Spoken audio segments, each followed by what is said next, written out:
Večeras smo se okupili ovom prilikom da obeležimo godišnjicu smrti našeg čuvenog gitariste Zorana Božinovića u saradnji sa Rock muzeom. Već nekoliko meseci razgovaramo o osnivanju humanitarne fondacije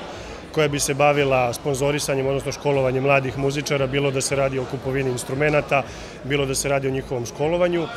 Zoran Božinović je čuvena rock legenda jugoslovenskih prostora i ostavio uticaj na mnoge gitariste koji dan danas sviraju u našim poznatim rock'n'roll grupama.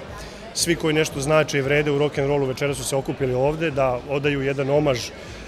legendi rock'n'rolla, da zajedno svi proslavimo njegovo stvaralaštvo, njegovo delo, da se dobro zabavimo, da se podsjetimo kakav je to on